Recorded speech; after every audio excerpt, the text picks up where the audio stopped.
की डोरी अब तेरे हाथ है, मेरे जीवन की डोरी अब तेरे हाथ है। चंदा सामान पाओ, सूरज सी शान पाओ, चंदा सामान पाओ, सूरज से शान पाओ। दे दो इतना प्यार प्रभु जी मेरी पूजा करो स्वीकार, प्रभु जी मेरी पूजा करो। फूल हूँ मैं, चरणों की धूल हूँ मैं, नन्हा सा फूल हूँ मैं, चरणों की धूल हूँ। आया हूँ मैं तो तेरे द्वार, प्रभु जी मेरी पूजा करो स्वीकार, प्रभु जी मेरी पूजा करो स्वीकार। प्रभु जी महाराज की जय हो।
प्रकार से भैया ध्रुव जी महाराज की पावन कथा है।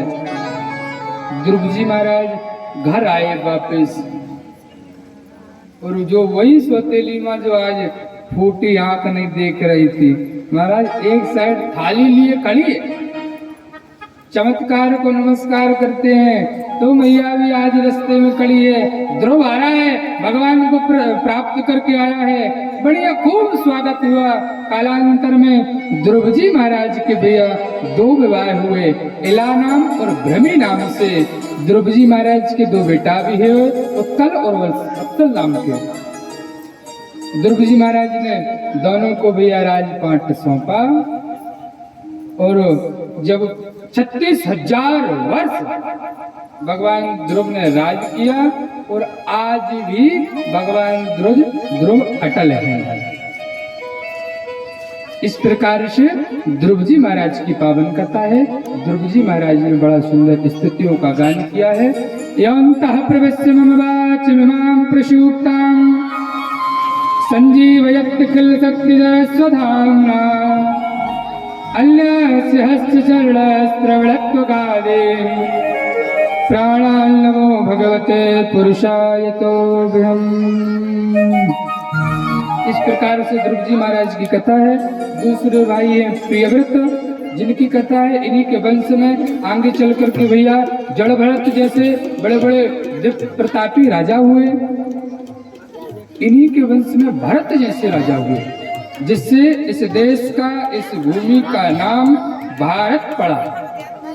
एक प्रियव्रत की संतान थी भरत महाराज। शुरू से बड़े प्रतापी थे राजा भरत। राजा भरत का 3 जन्म हुआ। पहले हुआ एक बड़े वेद पाठी ब्राह्मण के घर, द्वितीय जन्म हुआ इनका भैया पहला भरत रूप में हुआ, दूसरा हुआ ब्राह्मण रूप में, और तीसरा हुआ हिरण के रूप में। शास्त्र हमारे कहते हैं अंते यामति तागति, व्यक्ति मरते समय में जैसा चिंतन करेगा उसकी अगली मृत्यु वैसे ही होगी। आप अगर मरते समय भगवान का नाम लोगे भैया तो भगवान के धाम जाओगे।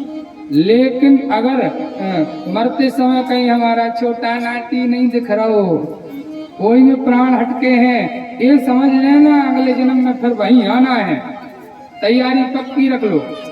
हमारे शहर में तो हम लोग कह देते हैं यहाँ तो ठीक है, यहाँ तो कोई रखते नहीं है। हमारे शहरों में जब आदमी मरने के लिए पड़ा है वो, लेकिन वो उसका वो टॉमी बंधा कुत्ता, देख रे भैया वो कुत्ता को अच्छे से खिला जाना, मरने के डरे एक कुत्ता का ध्यान है। तो भैया अंते यामती तागती, मरते समय में उस टॉमी का ध्यान करोगे तो टॉमी का जन्म मिलेगा ना। भरत जी महाराज का तीन जन्म हुआ इसी के कारण। पहला भरत बड़े प्रतापी थे, सूर्य अर्घ दे रहे थे, यही सूर्य सहस्रंशो तेजो राशि जगतपते अनुपम पैमं भक्ताः ग्रहण अर्घम दिवाकर। सूर्य अर्घ दे रहे थे, उसी समय में एक सिंहिनी गर्भगत जो थी, शेर ने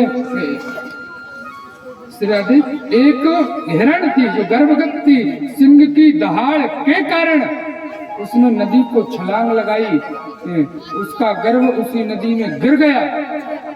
भरत जी महाराज ये दृश्य देख रहे थे, सोचने लगे कि अगर मैं अभी इस हिरण को अभी नहीं बचाऊंगा तो बेचारे की मृत्यु हो जाएगी।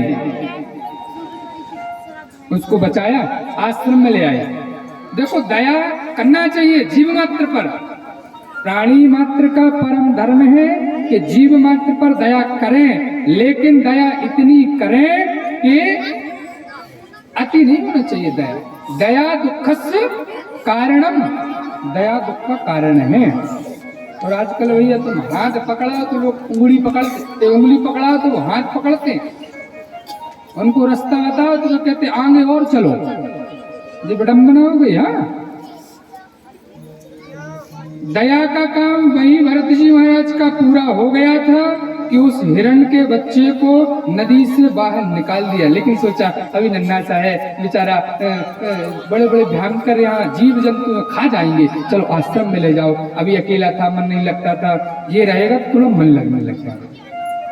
ले आए आश्रम में, बड़ा हो गया। अब वो दया मोह में बदल गई, वो दया मोह में बदल गई। अब उसके साथ खाने लगे, उसके साथ रहने लगे, उसके बगैर न ध्यान करते न पूजन करते। पूजन करने ही बैठे तो मृग का छोना गोदी में बिठा लें। आगी का लगा वो एक दिन भग गया। जब वो भग गया तो भरत जी महाराज उसके प्रेम में पागल हो गए और मृत्यु हुई। तो दूसरा जन्म मृग योनि में प्राप्त हुआ। लेकिन मृग योनि में कुछ भूले नहीं, सब याद रहा। भगवान की कृपा से तीसरा जन्म एक ब्राह्मण कुल में हुआ, नाम हुआ जड़ भरत, जिसने कभी वेद मंत्र तो छोड़ो गायत्री मंत्र तक याद नहीं किया। जिसने लेकिन हाँ शिखा सूत्र, बढ़िया तिलक, जनेऊ अच्छा मोटा धारण किए हैं।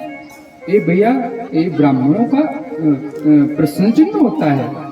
मैन तिलक है ब्राह्मणों का, बढ़िया चोटी होना चाहिए, जनेऊ होना चाहिए। आजकल के बड़े बड़े ब्राह्मण, थोड़ा ध्यान आप लोगों का ध्यान यहाँ है। एक और निवेदन कर दें आप, थोड़ा सा तो सब लोग सुन लो एक बार ध्यान से, ध्यान 2 मिनट और यहाँ है। पानी यहाँ की प्रथा होगी, ये बीच में ना तो पानी की व्यवस्था, जिनको प्यास लगे भैया, हम भी तो बैठे हैं 4 घंटा, क्या तुम 4 घंटा 3 घंटा बैठ नहीं सकते बगैर पानी के? जिनको प्यास लगे वो उठ करके पी आए। और आज इसीलिए बीच में डिस्टर्ब होता है कथाओं में, आकर के भैया तिलक लगाते, लौंग इलायची देते, भैया वहां खा लो लौंग इलायची, रख दिए आज ले जाके। इसीलिए ये बुराई की बात नहीं, बिल्कुल सत्य बात है। 3 घंटा भगवान की लौंग इलायची सुपारी स्वागत, इनका तो देखो परम धर्म है। आप इनके यहाँ आए, बुलाया है, लेकिन अभी आप इनके यहाँ नहीं आए, अभी आप किसी पंडाल में बैठे हो, भगवान के यहाँ आए। यहाँ कोई स्वागत वागत मत करवाओ। पानी जिनको प्यास लगे, जिनको लौंग इलायची सुपारी तम्बाकू जो खाना है वो जाकर के वहाँ खाओ और आकर के यहाँ आराम से बैठो। बोलो राधे राधे। हाँ, निवेदन कर रहे थे ब्राह्मणों का मुख, चोटी, तिलक और जनेऊ। हमारे साथ में भी कई ब्राह्मण जब पंडिताई करते हैं तो उनसे कहो महाराज तिलक रिएक्शन करने लगा है, आगे के लगे है, तिलक रिएक्शन करने लगा। उनसे कहो भैया चुटैया, जो चुटैया काहे नहीं है तुम्हारी? भैया चुटैया तो रही, लेकिन क्या करो, नाई के यहाँ जब हम गए थे तो उस नाई ने धोखे से चुटैया काट दी। तुम्हारी गर्दन नहीं काटी धोखे से? क्यों भैया जनेऊ नहीं है? महाराज जनेऊ तो पहनते हैं, वो क्या बार बार भूल जाते हैं ना, कभी कभी जनेऊ चढ़ाना तो खंडित हो जाते हैं। आगे के लगे खाना खाओ भोजन करो नहीं भूलो, 3 बार भोजन चाहिए, जनेऊ चढ़ाना भूल जाते। जो मेन चीज है हम तो कह देते हैं, हाँ उसमें बुराई की कुछ बात नहीं है। हमने कल भी निवेदन किया था, हम सनातन धर्म में जन्म लिए हैं, सनातनी हैं, और अगर ब्राह्मण हैं तो ना तो तिलक लगाने में शर्म होना चाहिए, और ना चोटी रखने में शर्म होना चाहिए, और ना जनेऊ पहनने में शर्म होना चाहिए। हम सनातनी हैं। अरे आगे के लगे उनका टोपी लगाने में शर्म नहीं आती, तो तिलक लगाने में शर्म आने लगी। हम तो देखते हैं, हम लोग ट्रेनों में जाते हैं ना, तो भैया वो ट्रेन उनको संध्या जाप तो सब छोड़ दो, वो तो सब चूल्हे में गया पूजन पाठ, कम से कम तिलक तो लगा लो मस्तक पे। हम यात्राएं करते हैं तो ट्रेन में भैया वो बैठ जाते हैं चद्दर बिछा के, तुम्हें खड़े रहो तुम 1 घंटा, अगर निकलना भी हो गेट के बाद। हाँ ये देखते हैं हम लोग, रास्ता सड़क बंद कर देते हैं, बैठे रहो, उनसे तुमको कोई फर्क नहीं पड़ने वाला, और तुम्हें तिलक लगाने में शर्म आती। भैया तिलक मुख्य रूप है, तिलक होना चाहिए, सिखा होना चाहिए। जड़ भरत जी महाराज बड़ा सुंदर मोटा सा जनेऊ, भले गायत्री मंत्र याद नहीं किया जीवन में, वेद पढ़ना कभी नहीं गए, लेकिन फिर भी तिलक नहीं छोड़ा, यज्ञोपवीत नहीं छोड़ा, शिखा नहीं छोड़ी। बड़ा सुंदर सा जनेऊ धारण किए हैं। जय सिया राम, जय जय सिया राम, जय सिया राम, जय जय सिया राम, जय सिया राम, जय सिया राम, जय सिया राम, जय जय सिया राम, जय सिया राम, जय जय सिया राम, जय सिया राम, जय जय सिया राम, जय सिया राम, जय जय सिया राम, जय सिया राम, जय जय सिया राम, जय सिया राम, जय सिया राम, जय सिया राम, जय सिया राम, जय सिया राम, जय सिया राम, जय सिया राम, जय सिया राम। सभी का भैया एक बार समस्त, या अब नाम तो सबका नहीं ले सकते, कई का तो नाम ही नहीं पता हमें, सही बताऊं। बोलो राधे राधे। एक बार सबका करतल ध्वनियों से अभिवादन करें, सब यहाँ पधारे, सबका खूब स्वागत है।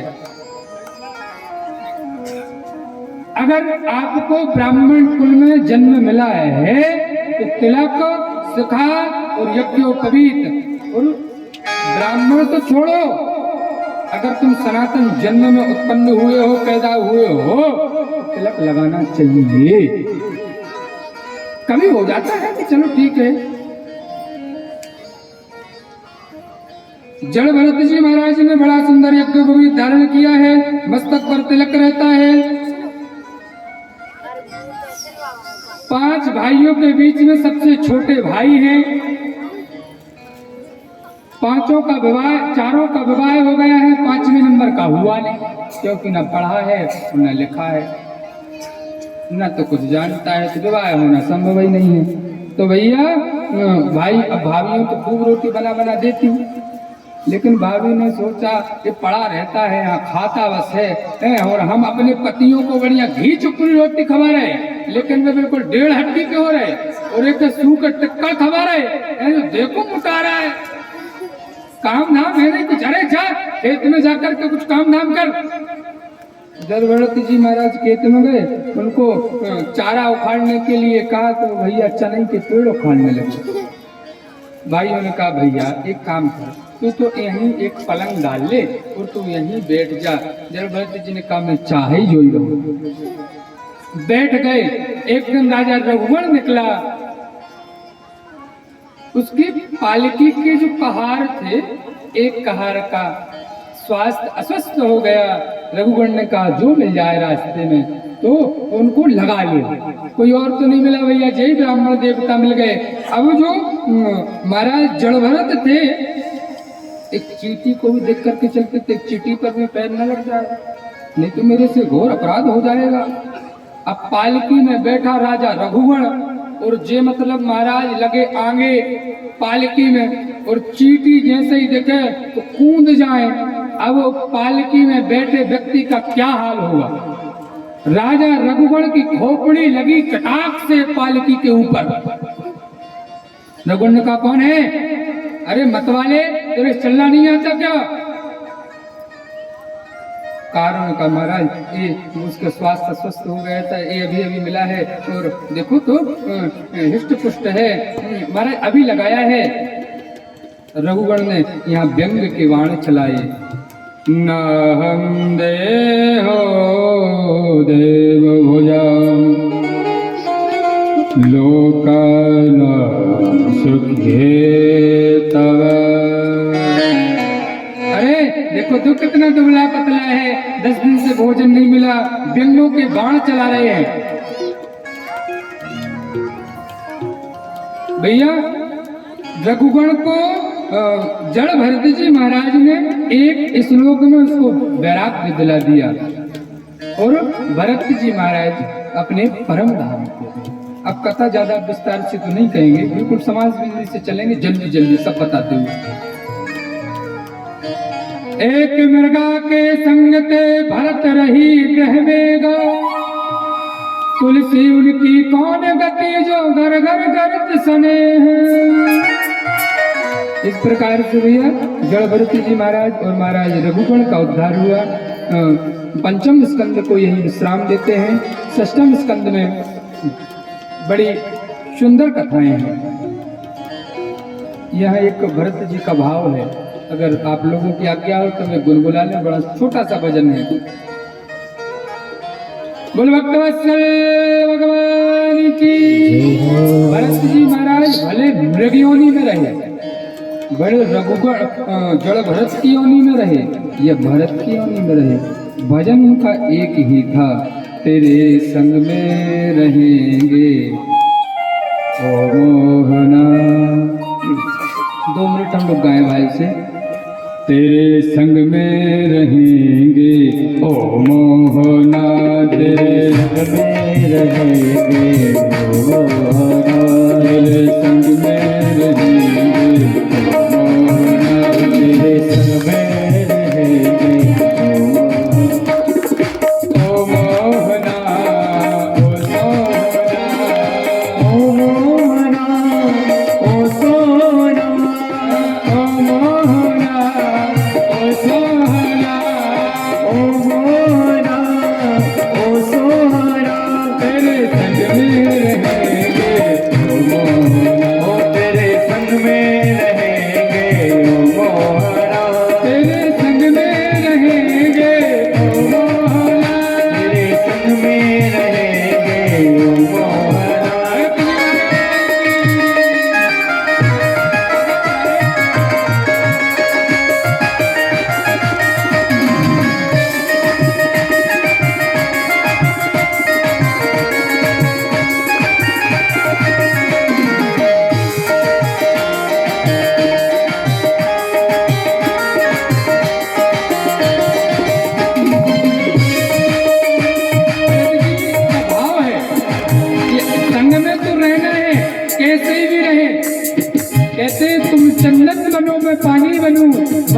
पर मिलेंगे ओ मोहना।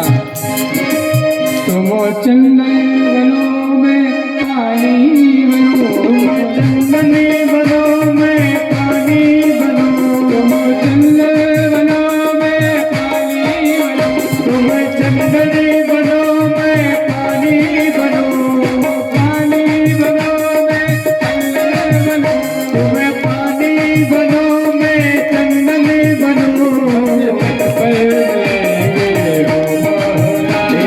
तट पर मिलेंगे ओ मोहना, तट पर मिलेंगे ओ मोहना, तट पर मिलेंगे ओ मोहना, ओ मोहना सोहना, ओ मोहना ओ सोहना, संग में रहेंगे, तेरे संग में रहेंगे ओ मोहना,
भरत जी कहते हैं तुम माला बनो मैं पुष्प बनूं, तुम धागा बनो मैं फूल बनूं, तुम धागा बनो मैं पुष्प बनूं, तुम धागा बनो मैं पुष्प बनो, पुष्प बनो मैं धागा बनूं, पुष्प बनो मैं धागा बनो, पुष्प बन जाएगा, धागा भी बन जाएगा, माला बन जाएगी। तो कहाँ मिलती है माला? और कंठर पर मिलेंगे ओ मोहना, पे मिलेंगे ओ मोहना, कंठर पर मिलेंगे ओ मोहना, पे मिलेंगे ओ मोहना, ओ मोहना ओ सोहना, ओ मोहना ओ सोहना, ओ मोहना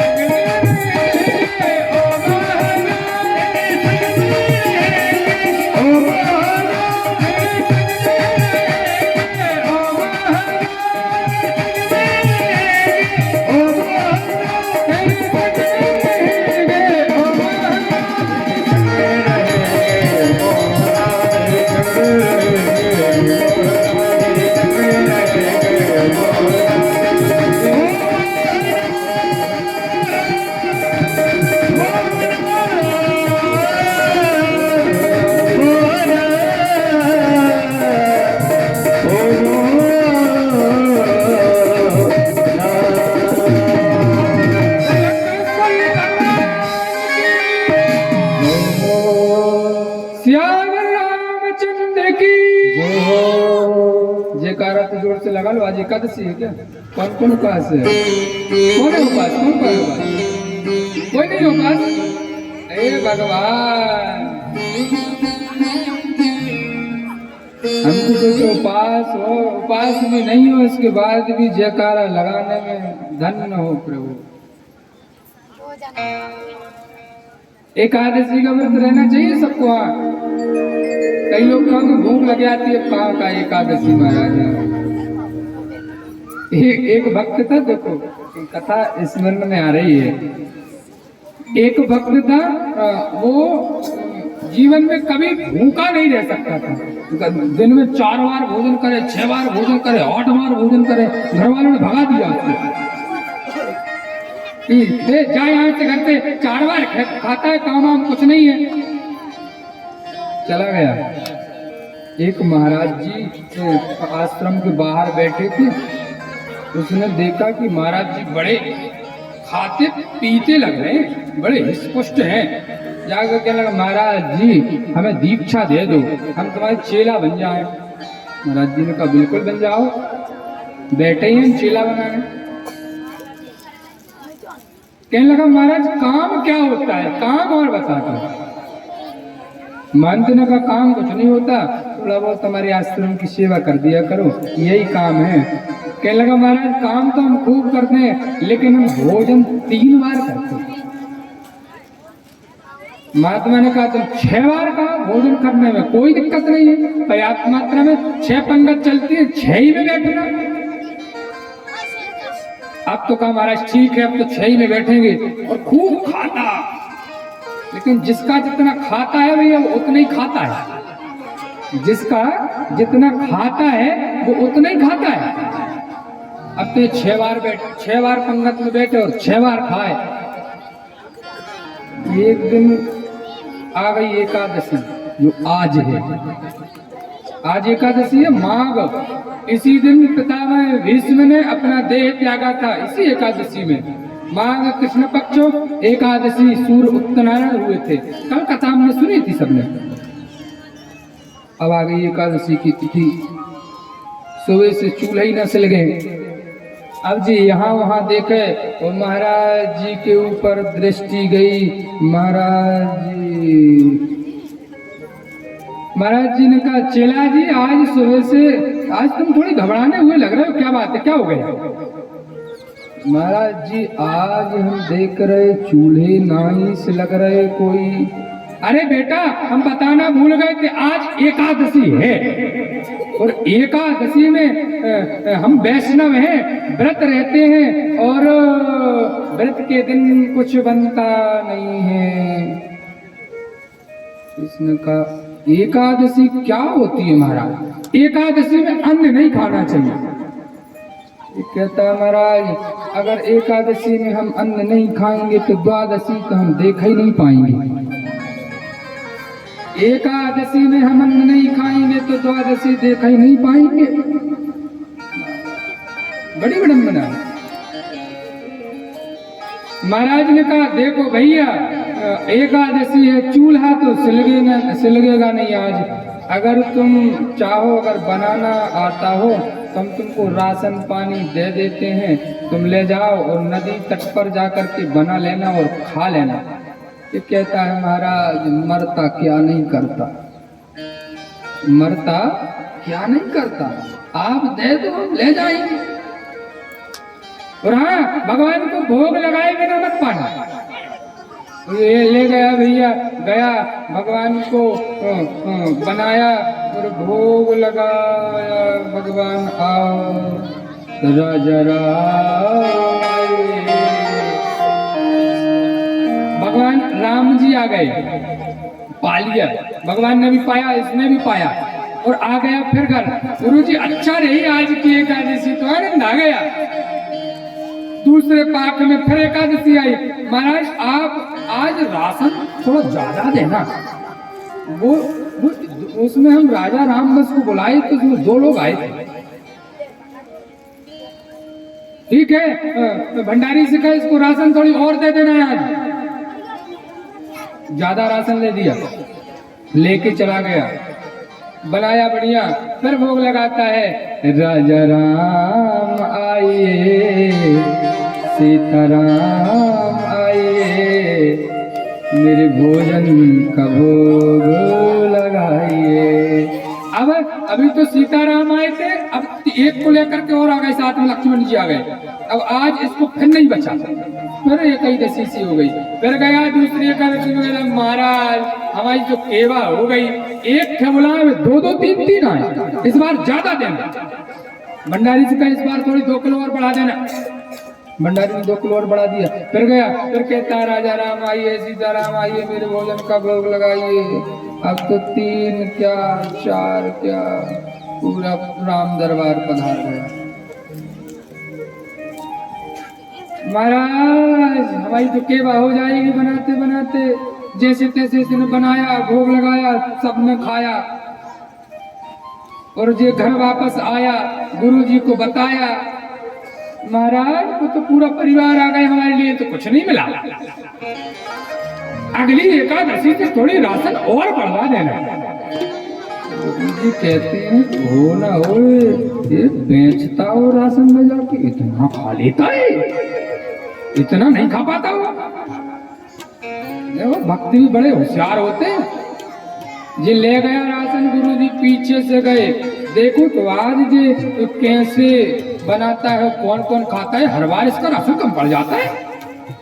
ले जा करके रखा, आज होशियारी कर दी इसने, बनाया नहीं और कच्चा ही रख दिया, पूरा ले जा करके राशन पूरा कच्चा रख दिया और कहने लगा राजा राम आए, सीता राम आए, मेरे भोजन का भोग लगाए। राजा राम आए, सीता राम आए, मेरे भोजन का भोग लगाए। राजा राम आइए भोजन का भोग लगाए। भगवान के लगे देखो आज तो बड़ा होशियार है, आज तो बिना ही बनाए पहले ही भोग लगाने लगा। जानकी मैया को आदेश दिया चलो, चलना तो पड़ेगा, इतने दिन खाने गए हैं तो आज भी चलो।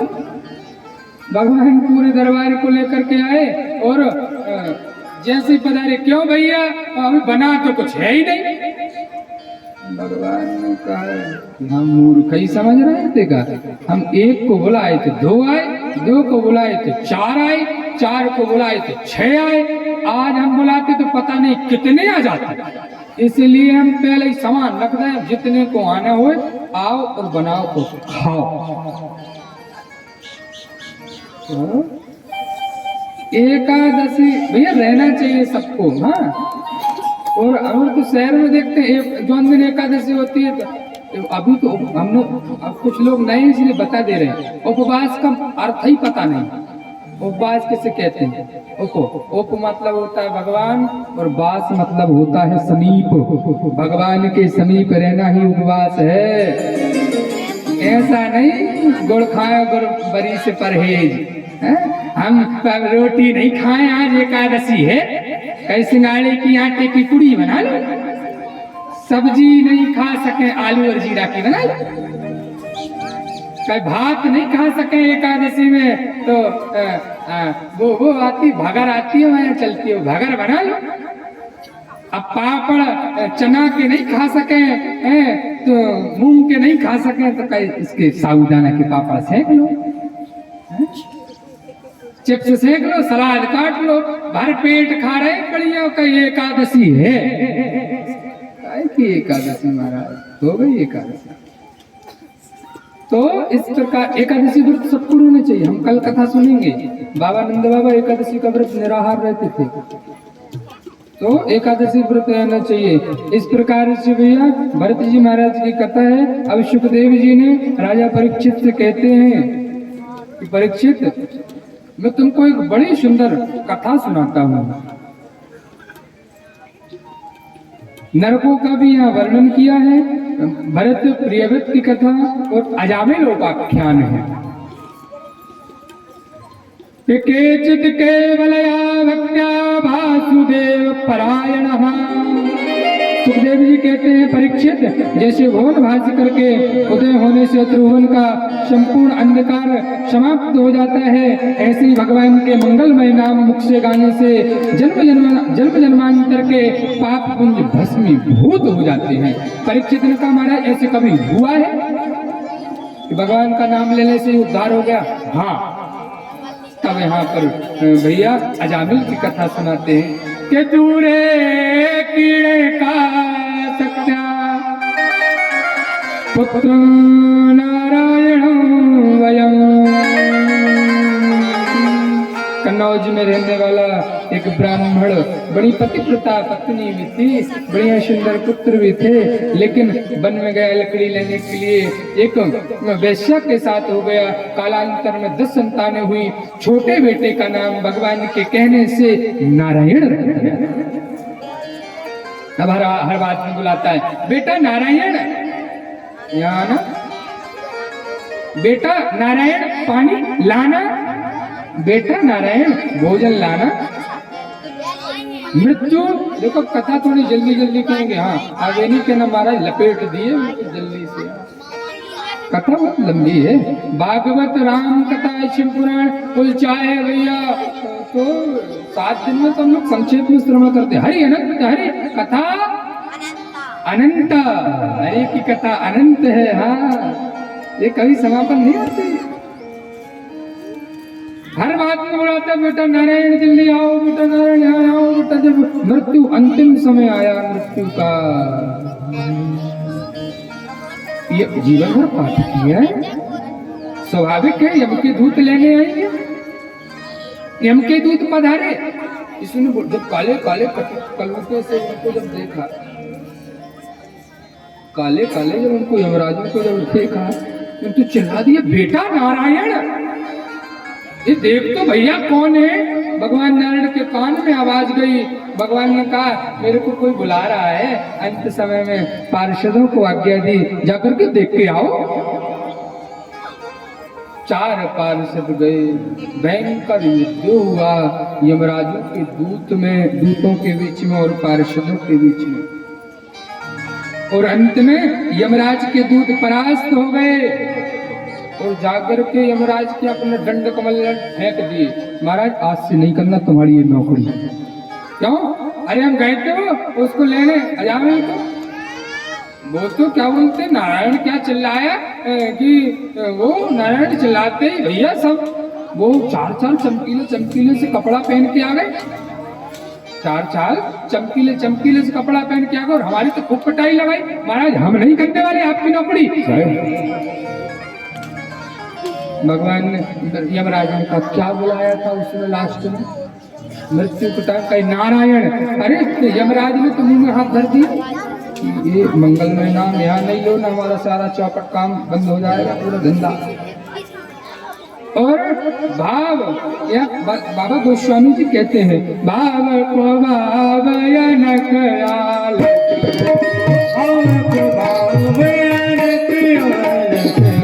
नाम जपत मंगल ऋषि दस हो, नाम जपत मंगल ऋषि दस हो, भाव को भाव न कयाल हो, भाव को भाव न कयाल हो, नाम जपत मंगल ऋषि दस हो, नाम जपत मंगल ऋषि दस हो, भाव से लो, जब भाव से लो उसने नाम लिया इसलिए भगवान के परम धाम को गया। बोल भक्तवत्सल भगवान की, अजामिल का भी उद्धार हुआ।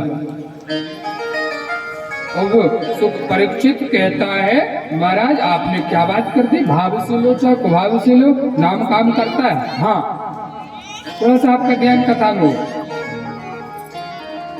सुखदेव जी कहते हैं परीक्षित बिजली लाइट करंट, अगर तार भैया धोखे से भी आपके ऊपर गिर जाए तो वो करंट तो लगेगा।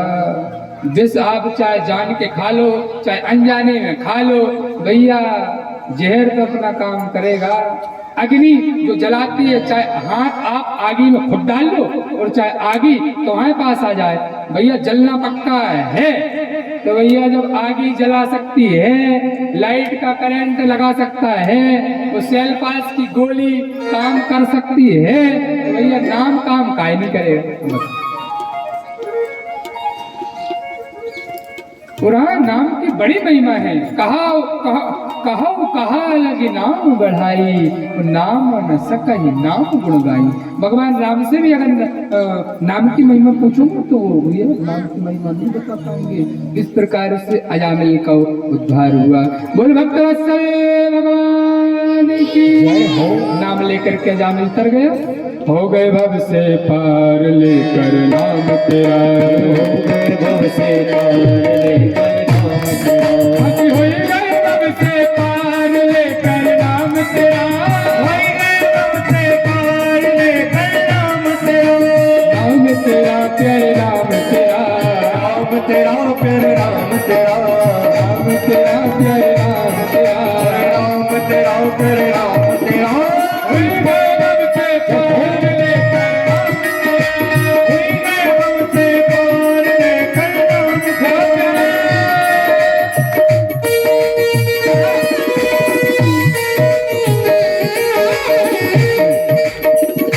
कौन कौन नाम लेकर के करना चाहता है? कौन कौन चाहता है? कौन कौन चाहता है कि यमराज आए? कौन चाहता है यमराज आए? कोई नहीं चाहता, हम ही अकेले चाहते हैं। कौन कौन भगवान नारायण आए लेने हैं? कौन कौन चाहते हैं? ऐसे काम नहीं चलेगा भैया।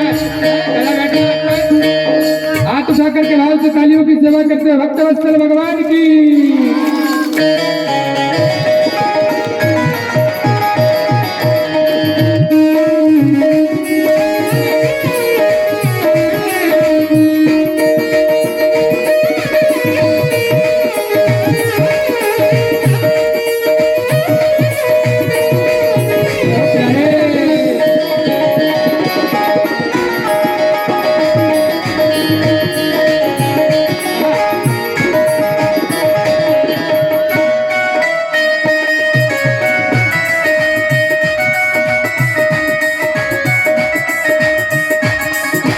वाल्मीकि अति दीन दुखी था, वाल्मीकि अति दीन दुखी था, वाल्मीकि अति दीन दुखी था, वाल्मीकि अति दीन दुखी था।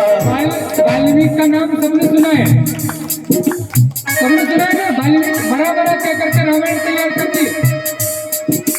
वाल्मीकि अति दीन दुखी था, वाल्मीकि अति दीन दुखी था, और कर्म में सदा लीन था, बुरे कर्म में सदा लीन था, और कर्म में सदा लीन था, बुरे कर्म में सदा लीन था। हरि रामायण तैयार लेकर नाम तेरा, हरि रामायण तैयार लेकर राम तेरा, हरि रामायण तैयार लेकर नाम तेरा। हरि रामायण तैयार लेकर राम तेरा। भैया एक बार कर्तव्य ध्वनियों से अभिवादन करें। हमारे गोविंद चाचा जी पधारे हैं, जोरदार उनका कर्तव्य ध्वनियों से स्वागत, वंदन, अभिनंदन। हमने कल बता ही दिया था, बताने की आवश्यकता आज है ही नहीं, है कि नहीं? तो एक मूर्ति और रह गई, तीन तो विराजमान है। बोल भक्त वत्सल भगवान की।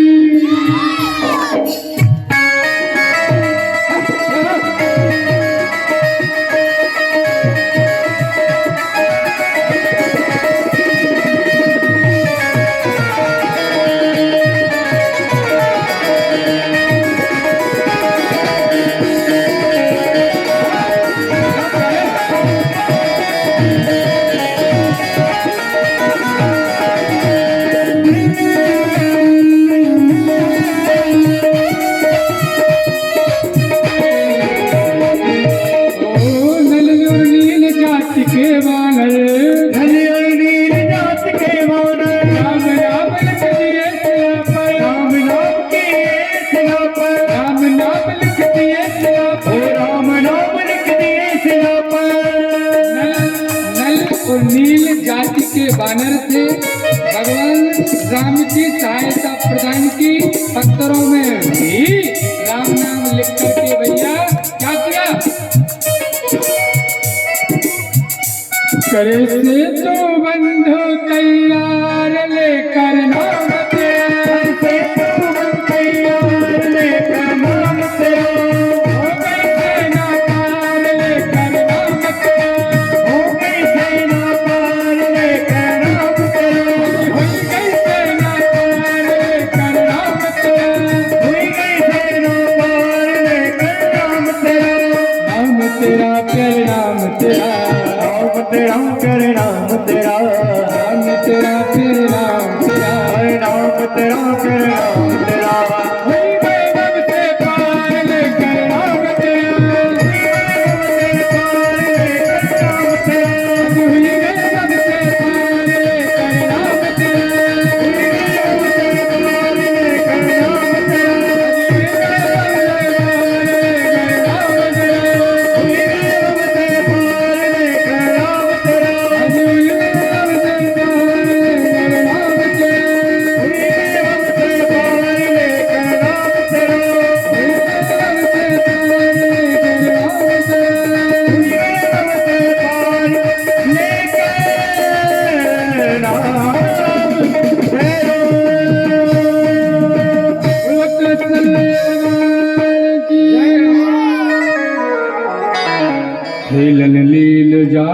के वानर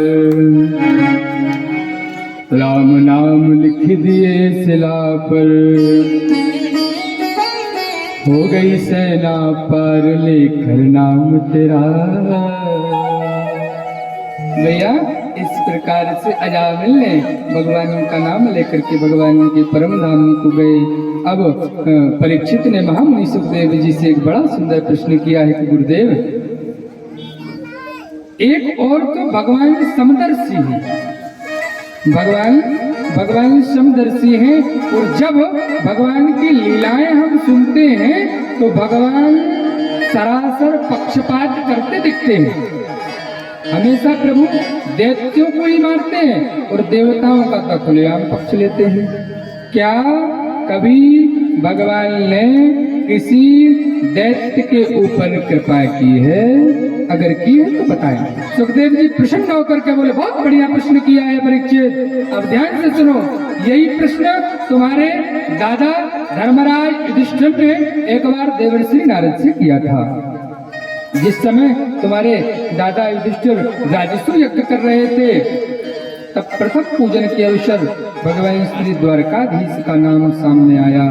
जब पूजन प्रारंभ होने लगी तो शिशुपाल ने गालियों की बौछार प्रारंभ कर दी और 101 गाली भगवान को दी। 102 गाली जैसे ही भगवान ने सुदर्शन से उसका सर काट दिया। भगवान ने सुदर्शन से उसका सिर अलग कर दिया। तब नारद जी ने कहा, धर्मराज युधिष्ठिर ध्यान से सुनिए, भगवान की घोषणा है, एक कथां मां प्रपद्यन्ते तथैव भजनाम्यहम्। जो भी मेरा भजन करता है, चाहे वो दैत्य हो चाहे वो देवता हो, शम रूप से कृपा करता हूँ। दैत्यों को भी वही गति देते हैं और देवताओं को भी वही गति देते हैं। दैत्यों को भी एक ही वाण प्राण हरलीना और दीन जान जेहि निज पद दीना। बाण भी मारते, लेकिन कहा बाण मारने के बाद वो सब आते हैं निज पद दीना, उन्हीं के पदों में आ जाते हैं। यहाँ पर सुखदेव जी महाराज ने राजा परीक्षित को कथा सुनाते कहते हैं कि मैंने आपको मनु महाराज के 3 बेटियों का और एक, देखो भैया बिल्कुल सही, बोल सियावर रामचंद्र की। अभी जो 2 दैत्य थे, हिरण्याक्ष और हिरण्यकश्यप, एक की कथा तो हमने सुन ली, अब बचा है हिरण्यकश्यप जिसका उद्धार भगवान स्वयं किए। उनके घर में एक भक्त का जन्म हुआ जिसका नाम था प्रहलाद। बचपन से ही नारद जी ने जब माँ के गर्भ में प्रहलाद जी महाराज थे, नारद जी ने भगवान की खूब भक्ति की कथाएं सुनाई, कोई भागवत की कथा सुनाई। जन्म लेते ही प्रहलाद जी महाराज भगवत भक्ति में संलग्न हो गए। जब थोड़े बड़े हुए तो पिताजी ने राक्षसी विद्या सीखने के लिए भेजा, कहाँ? संध्यामर्क जी के आश्रम में। लेकिन भैया राक्षसी विद्या नहीं सीखी। गुरुजी कुछ पढ़ाते, प्रहलाद कुछ पढ़ता। एक दिन छुट्टी में जब प्रहलाद घर आया, जब घर आया तो हिरण्यकश्यप ने पूछा, क्यों बेटा कुछ पढ़ के आया है? गुरुजी ने कुछ पढ़ाया है? तो प्रहलाद जी कहते हैं, पिताजी ने बड़े सुंदर हमको 9 अध्याय पढ़ाए हैं। वो 9 अध्याय कौन से हैं? बाबा तुलसी ने रामचरितमानस में लिखा है, प्रथम भगति सल्तन कर संगा, प्रथम भगति सल्तन कर संगा, प्रथम भगति सल्तन कर संगा, प्रथम भगति सल्तन कर संगा, दूसरी रति कथा प्रसंगा, दूसरी रति मम्मी कथा प्रसंगा। भक्ति यहाँ पर गोस्वामी जी ने गाई। यहाँ प्रहलाद जी महाराज अपने पिताजी को 9 भक्ति बता रहे हैं। कौन कौन सी? ध्यान से सुनना। 9 भक्ति में से अगर आपके पास एक भी भक्ति है तो भैया भगवान के चरणों में आपका रिजर्वेशन पक्का है।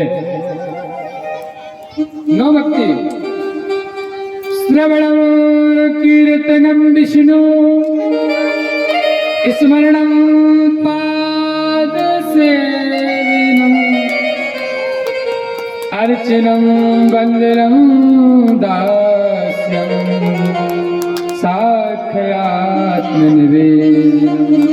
पहली भक्ति है भगवान की कथा सुनना। कौन सी है?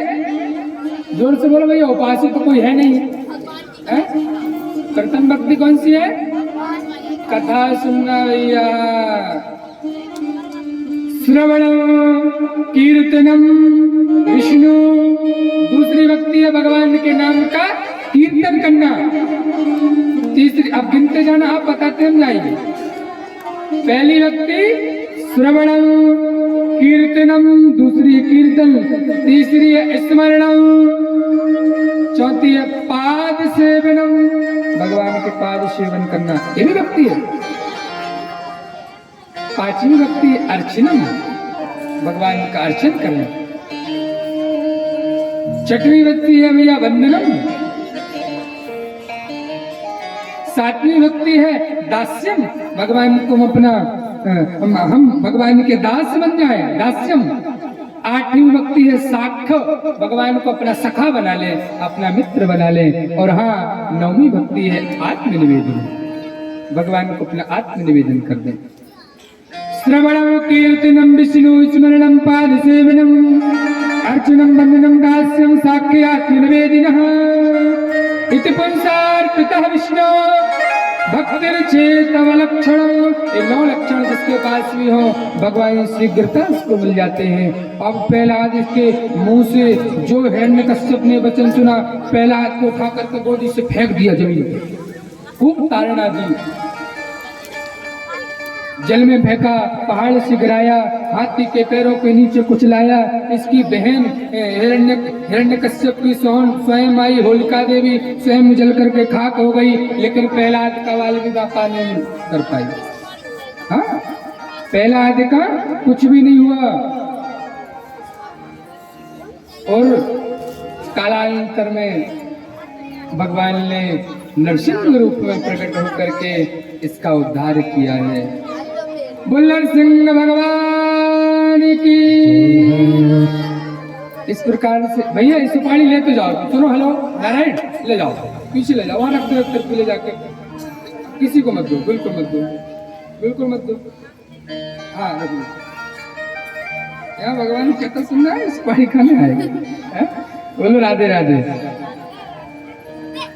तो नहीं, ये विडम्बना है कि लोग कहते हैं हम गए थे वहां तक, सुपारी तक नहीं दी। तो ठीक है भैया, मान सम्मान। अभी जब घर में आप कथा के बाद रुकोगे ना, तो खूब चाय भी पी के जाना, और रात में बढ़िया से हम लोगों का भी भोजन बनता है, तो भोजन भी करके जाना। तो ऐसा है हमारा।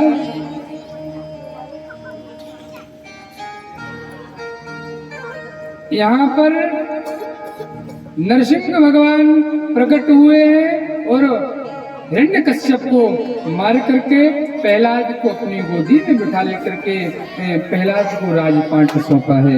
बोल भक्तवत्सल भगवान की। इस प्रकार से भैया प्रहलाद जी महाराज की पावन कथा है। आगे चल करके मनवंतराओं की कथाएं आती हैं, जिनमें जब 1,000 वर्ष चारों युग बीत जाते हैं, जब भगवान ब्रह्मा का एक दिन होता है, और जब भगवान का एक दिन होता है तब भगवान का अवतार होता है। एक बार गज और ग्राह का उद्धार करने के लिए भगवान ने हरि अवतार धारण किया। बोल हरि अवतार भगवान की। ये कौन है भैया, कैसे किया? तब तो सुखदेव जी ने संक्षेप में एक कथा सुनाई राजा परीक्षित को कि आसेन गिरिवरो राजन त्रिकूटा इति विस्मृतः। सुखदेव जी कहते हैं, राजन, त्रिकूट नामक पर्वत पर एक गजराज अपनी अनेक पत्नियों के झुंड में रहता था, विवाह करता था। एक दिन सरोवर में जल पीने के लिए गया, जल तो पिया, प्यास बुझाई, लेकिन उसी जल में जल कीड़ा करने लगा। उसमें बैठा अंदर एक ग्रास। जब जल का पानी गंदा होता गया, उसने आकर के उसका पैर पकड़ लिया। गजराज ने सबको बुलाया, सबको पुकारा, लेकिन भैया कोई परिवार वाला बचाने नहीं आया। सुख के सब साथी और दुख में न कोई। इसने सबको बुलाया लेकिन कोई नहीं आया। इसको सुख में आन सबई मिल बैठे, राहत चहूं जिससे घेरे। जब सुख रहता है ना तो चारों ओर लोग घेर लेते हैं। अरे कोई काम हो तो बताओ, क्योंकि भैया पैसा मिल रहा है, एक ही काम है, टका धर्मम टका कर्मम टका परमम धर्म। सुख में आन सबई मिल बैठे, चहूं चहूं दिस और घेरे। विपत्ति पड़ी सब ही संग छाड़त, और काहू न आवत मेरे। जब विपत्ति पड़ती है तो कोई नहीं आता पास में। हाँ, इसने सबको बुलाया, कोई नहीं आया तो इसको वैराग हो गया और अपनी सूंड से कमल पुष्प को उखाड़ा और कमल पुष्प को उखाड़ करके कमलापति के चरणों में समर्पित कर दिया। बोल भक्तवत्सल भगवान की। बड़ी सुंदर इसमें स्तुति गाई है। ओम नमो भगवते तस्मै एतत् वारण भारता पुरुषाय दिविजाय परेशाय धीमतः। अब इस लोग इसलिए बोल रहे भैया भले आपके कान के ऊपर से जाएं, लेकिन हाँ, एक इस श्लोक का एक अक्षर भी अगर आपके कानों से अंदर चला जाएगा तो आपका कल्याण हो जाएगा। ये भागवत कहती है, क्योंकि भागवत प्रत्यक्षा कृष्ण एवं ही। भागवत साक्षात कृष्ण है, भागवत साक्षात परब्रह्म परमात्मा है। बोल भक्तवत्सल भगवान की। इस प्रकार से भैया भगवान ने इनका जो उद्धार हुआ, देवर्षि संग्राम हुआ, देवताओं का सारा वैभव समुद्र में चला गया, समुद्र मंथन हुआ, 14 रत्न निकले। सबसे पहले विषाद अग्नि निकली, विष निकला, सबने मिलकर के। देखो कथा बहुत लंबी है, अब आप कहोगे कि कथा बिल्कुल एकदम महाराज दे रहे भक्ति हर कुछ मिलाते, तो यही कथा बहुत है। पहले मंदराचल पर्वत को रखा, बासुकी नाग के पास गए, महाराज हमको समुद्र मंथन करना है, हमारा पूरा वैभव उसी में है। बासुकी नाग ने कहा अगर अमृत निकलेगा तो हमारा अधिकार होगा, तब तो हम चलेंगे। देवताओं ने कहा अगर सर्प लोग विष पीने लगे तो हो गया काम। फिर भी मंदराचल पर्वत को रखा और रस्सी से मंदराचल रस्सी बनाई बासुकी नाग की और मथना प्रारंभ किया। सबसे पहले विष निकला। सब देवताओं ने विष को एकत्रित किया, भोलेनाथ के पास गए। हालाहलम विषमन्ये भगवान भूत भावनः। भगवान भोलेनाथ के पास गए, भोलेनाथ से कहे भगवान भोलेनाथ एक विष है। भगवान भोलेनाथ ने पार्वती की ओर दृष्टि डाली, देवी विष लेकर के आई, पी ले। अब बताओ कौन पत्नी कहेगी पति से तो विष पी लो? यहाँ की कह दें तो कह सकते हैं भैया, बाकी तो कोई पत्नी नहीं कहती महाराज तुम विष पी लो। पार्वती ने कहा महाराज मैं कैसे बोलूं कि विष पी लो, लेकिन हाँ जही विधि हो ये नाथ हित मोरा, यही विधि हो नाथ हित मोरा, यही विधि हो ये नाथ हित मोरा, यही विधि हो ये नाथ हित मोरा।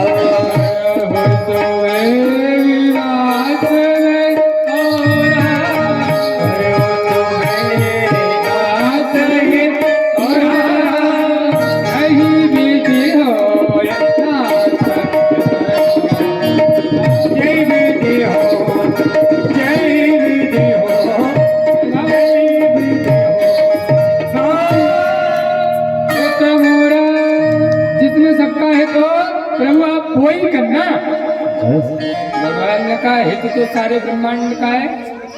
भगवान भोलेनाथ ने भैया वो विष लिया और मुंह खोला और सोचने लगे कि अगर मैं विष बोलूंगा तो अंदर मेरे हृदय में भगवान श्री सीताराम की छवि है, अंदर विष जाएगा तो उनको तकलीफ होगी। भगवान शिव ने आधा मुंह खोला है और हाँ,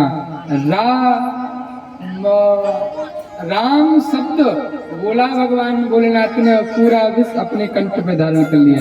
आप अनुभव करना, रा खोलते ही मुंह खुल जाता है, रा और माँ बोलोगे तो मुंह बंद हो जाएगा। तो भगवान ने राम बोला और अपना पूरा विश्व कहाँ रख लिया? कंठ में। भगवान भोलेनाथ का नाम हो गया नीलकंठ। बोल नीलकंठ भगवान की। कामधेनु गाय निकली, ऋषियों को दे दी। फिर मंथन प्रारंभ हुआ, चंद्रमा निकला। भगवान ने कहा दारी के विष पिलाने हमको ले आए। अब चंद्रमा निकला तो खुद लड़ने लगे, लाओ चंद्रमा यहाँ लेके आओ। भगवान भोलेनाथ ने चंद्रमा लाया और अपने जटाओं के बीच में चंद्रमा बांध लिया। भगवान भोलेनाथ का एक नाम चंद्रमौली हो गया। बोल चंद्रमौली भगवान की जय हो। पुनः मंथन प्रारंभ हुआ, उच्चैश्रवा घोड़ा निकला, देवताओं को दे दिया। ऐरावत हाथी निकला, स्वर्ग में भेज दिया। कौस्तुभ मणि निकली, भगवान नारायण ने अपने गले में धारण कर ली। पारिजात वृक्ष निकला, जो भी स्वर्ग में भेज दिया। वारुण निकली। आगे चल करके समुद्र मंथन हुआ, भगवान धन्वंतरी प्रकट हुए अमृत का कलश लेकर के। बोल धन्वंतरी भगवान की। अब तो देवता लोग भैया अमृत का कलश ले तो लिए, लेकिन राक्षस और देवता दोनों लड़ने लगे। दोनों खूब लड़े। भगवान नारायण ने कहा हम ही को कोई अच्छी विद्या, इनको अच्छा ज्ञान देना पड़ेगा। भगवान ने तुरंत मोहिनी अवतार धारण किया। बोल मोहिनी भगवान की। अब समय कम है हमारे पास।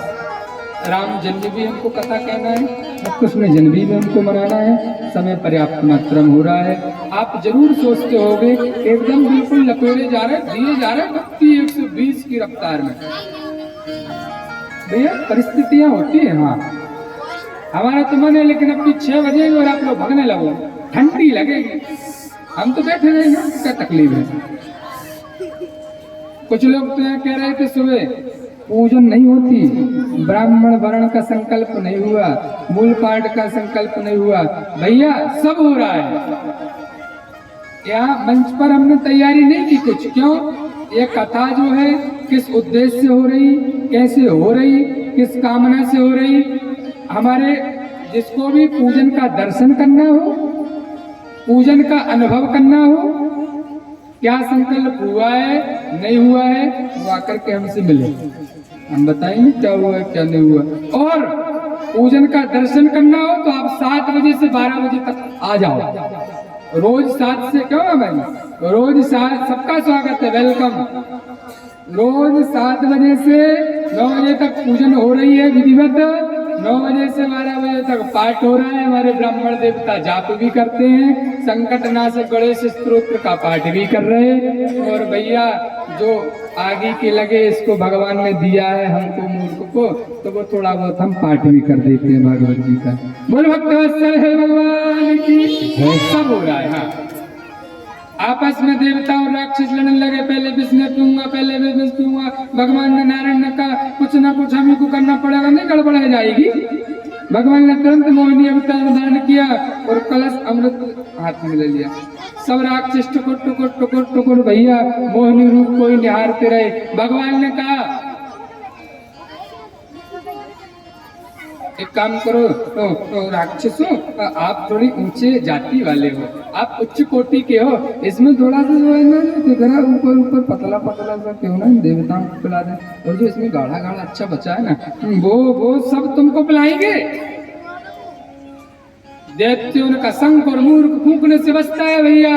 देवताओं ने कहा, राक्षसों ने कहा ये हुई ना बात, आपने तो हमारी समस्या चुटकी में दूर कर दी, आप जैसा बोलो।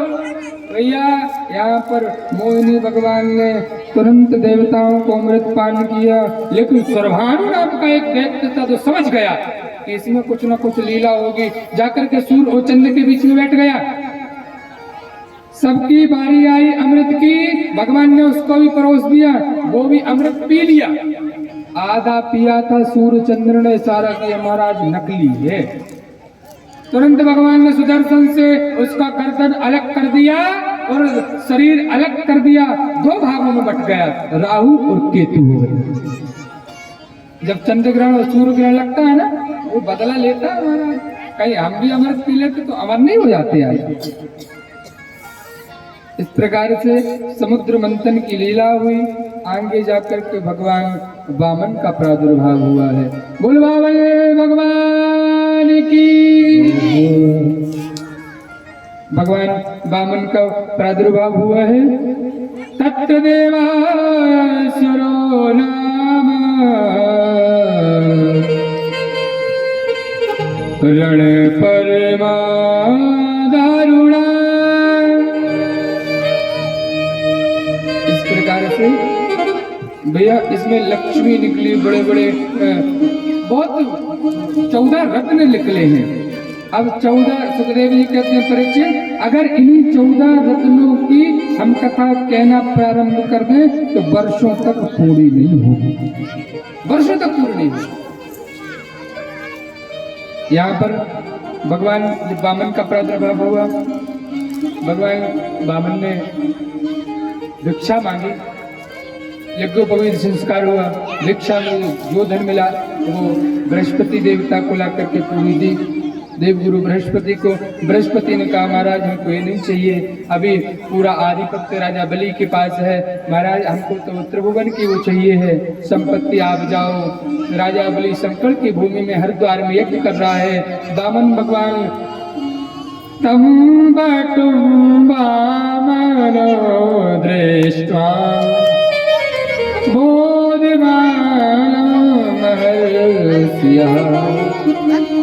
वामन भगवान छोटे से वामन अंगुली के भैया चले गए राजा बलि के पास। राजा बलि ने जैसे ही देखा ऐसा लगा कि आज साक्षात करोड़ों सूर्य इस यज्ञ में आकर के उपस्थित हो गए हैं। दौड़ करके उनका स्वागत किया। महाराज क्या चाहिए? भगवान वामन ने कहा कि हमको कुछ नहीं चाहिए, हमको तो बस संतोषी ब्राह्मण है, 3 पग आप भूमि दे दो, हमारी संध्या हो जाए, पूजन हो जाए, बस बाकी हमको कुछ नहीं चाहिए। देखो संतोषी होना चाहिए भैया, अगर आप संतोषी नहीं हो तो सब दर धूरी समान। जो आवे संतोष धन, सब धन धूरी। बोलो भैया, मन नहीं लग रहा क्या? बोलो भगवान की। जो आवे संतोष धन सब धन धूरी समान। वामन भगवान कहते हैं संतोषी ब्राह्मण हमको और कुछ नहीं चाहिए, आप तो बस 3 पग हमको भूमि दे दो। बलि कहता नाप लो जहां से तुम्हारी इच्छा हो। नहीं महाराज ऐसे नहीं, संकल्पेन समर्पितम तब विभौ। आप संकल्प करो। बलि कहता है क्या महाराज, जैसी तुम्हारी कद है, तुम्हारी हाइट है, वैसे तुम्हारी बुद्धि भी है। 3 पग भूमि मांगे तो इतना छोटा सा, अरे बड़ा राजपाट मांग लेते। हाँ अगर ब्याह नहीं हुआ तो हम ब्याह भी करवा दें। तुम्हारी जैसी और छोटी वामन मल्लू की दूर है। हाँ नहीं महाराज हमको तो बस 3 पग भूमि दे दो, उतने ही हम संतोषी ब्राह्मण है। शुक्राचार्य जी वही देख रहे थे, टुकुर टुकुर बड़ा होशियार सा लग रहा है भाई वामन। वामन बड़ा तेज सा लग रहा, संकल्प करवा रहा 3 पग भूमि का भी। शुक्राचार्य जी अपने ज्ञान की ध्यान किया और देखा कि कोई वामन आवन नहीं है, तो पूरा 53 है। ये कोई वामन आवन नहीं है, ये तो पूरा ही का पूरा 53 है भैया। खूब मना किया शुक्राचार्य जी ने कि बलि मत दो, ये कोई वामन आवन नहीं है, तो साक्षात परब्रह्म परमात्मा है। बलि कहता है महाराज इस बलि का गौरव है, जिसके दर पे पूरी दुनिया भीख मांगती है वो आज मेरे दर पर भीख मांग रहा है। मेरे हाथ में तो दोनों हाथ में लड्डू है। अगर ये बामन होगा तो लेकर के चला जाएगा, और अगर भगवान होगा तो उस बलि का गौरव होगा कि जिसके दरबार में पूरी दुनिया भीख मांगती है। सब भिखारी है भैया, कोई छोटा भिखारी है, कोई बड़ा भिखारी है। बड़ा आदमी मंदिर के अंदर जाकर के भीख मांगता है और छोटा आदमी मंदिर के बाहर से भीख मांगता है, भिखारी सब है। तो बलि कहता है महाराज इस बलि का गौरव होगा कि जिसके दरबार में सारा ब्रह्मांड भीख मांगता है वो आज मेरे दरबार में खड़ा है, मैं दूंगा। तो बलि ने जैसे ही संकल्प किया भैया 3 पग भूमि का, भगवान ने विराट रूप में प्रकट हुए। बोल भक्त वत्सल भगवान की। एक पैर भगवान ने ऊपर ले गए, 7 लोक नाप लिए, भू भुवः स्वः महा जनः तपः और शक्त। एक पैर नीचे बढ़ाए भगवान ने तो 7 लोग नीचे लाप लिए। भैया अपन बीच में बैठे, तो कथा थोड़ी हम जल्दी जल्दी कह दी सब चीज, इसलिए तो कृष्ण जन्मोत्सव मनाना है हमको। एक गलती हम लोगों से हुई थोड़ी सी, जो पहले दिन हम लोगों कलश यात्रा 5 बजे की ना, तो कथा लेट हो गई। पहले दिन की कथा दूसरे दिन हुई, दूसरे दिन की कथा तीसरे दिन हुई, अब तीसरे दिन की कथा चौथे दिन हो रही, और चौथे दिन की कथा जो अच्छे से होना थी वो हो ही नहीं पाती, क्योंकि क्रम शुरू से बिगड़ गए। भगवान ने 7 लोग ऊपर ना के, एक पैर नीचे गया तो नीचे के लोग हैं अतल, वितल, सुतल, तलातल, रसातल, महातल और पाताल। 7 लोग नाप लिए। अब बलि अभी तो 2 ही पैर हुए भैया, तीसरा पैर बताओ कहाँ रखें अब हम। बलि कहता है महाराज आप एक बात बताओ, धन बड़ा होता है कि धनवान? धन बड़ा होता है कि धनवान? वामन भगवान ने कहा स्वाभाविक है धनवान बड़ा होगा, धन क्या है? अरे जिसने धन दिया वो धनवान बड़ा है। महाराज अभी तक इस दास का आपने वैभव नापा है, अब एक चरण इस दास पर भी रख दो और इस दास को भी नाप दो। भगवान ने बलि महाराज को चरण स्पर्श कराया है और बलि को भी, और भगवान ने स्वयं बलि के यहाँ रहने लगे। बोल भक्त वत्सल भगवान की। बस अब सीधे हम लोग राम कथा की ओर चलेंगे, उस समय ज्यादा हो रहा है। एक बड़ा सुंदर भाव है, वामन का भेष बनाया बलि राजा के द्वारे आया, वामन का भेष बनाया बलि राजा के द्वारे आया, वामन का भेष बनाया बलि राजा के द्वारे आया, वामन का भेष बनाया राजा के द्वारे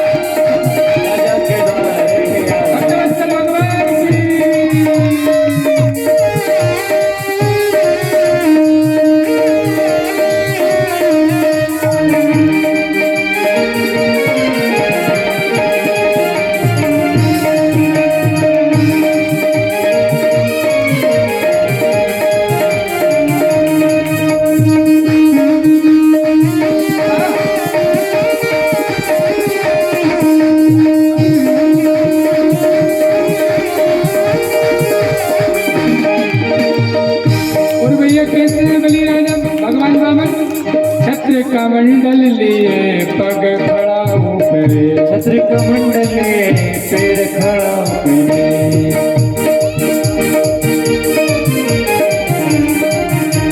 भगवान के आने के, भगवान तैयार हो रहे हैं वहाँ, इसलिए हमारे ब्राह्मण देखते जाएंगे। आधा घंटे बाद, आधा 1 घंटे बाद आप ले आना। नारायण बोल भक्त वत्सल भगवान की। इस प्रकार से भगवान बामन का ज्यादा भजन नहीं कर रहे भैया, हो गया। यहाँ पर 8वें स्कंद को यही विराम, और 10वें स्कंद में भगवान श्री राम का जन्म है, और 9वें स्कंद में भगवान राम की कथा है, और 10वें स्कंद में भगवान कृष्ण का जन्म है। तो भगवान राम की कथा यहाँ पर थोड़ी संक्षेप में दी है भैया भागवत में। राम कथा में, रामचरितमानस में बड़ी विस्तार से दी है, लेकिन यहाँ मतलब बहुत सब कम है। हम लोग चतुर्थ श्लोक की रामायण के माध्यम से श्रवण करेंगे। आदौ राम तपो भवारि गमनम् रक्तं मृगं काञ्चनम् वैदेही हरणं जटायुमर्णं सुग्रीव संभाषणम्।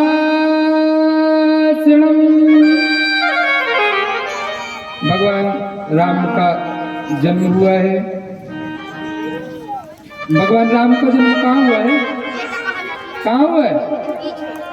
जोर से बताओ थोड़ी, कहाँ हुआ भगवान राम का जन्म? अयोध्या में। हाँ, अभी भी भैया बढ़िया दिव्य अयोध्या का चल ही रही तैयारी है। कैसी है अयोध्या? अयोध्या कौन कौन गए? गए कौन कौन है अयोध्या? हाथ उठाओ। वाह, अब जाना हम तो और बढ़िया आनंद है भैया। अयोध्या कैसी है? ले चले अपनी नागरिया। हम सब लोग अयोध्या चले पहले तो, और फिर भगवान राम की कथा गाएंगे। पहले हम कहाँ चले? अयोध्या चले और फिर हम वहाँ कथा गाएंगे। आप मन से तो बैठे भैया बैलवाड़े में, लेकिन यहाँ मतलब शरीर से बैठे बैलवाड़े में, और मन से हम चले अयोध्या। ले चले अपनी नागरिया अवध बिहारी सावरिया। ले चले अपनी नागरिया अवध बिहारी सावरिया।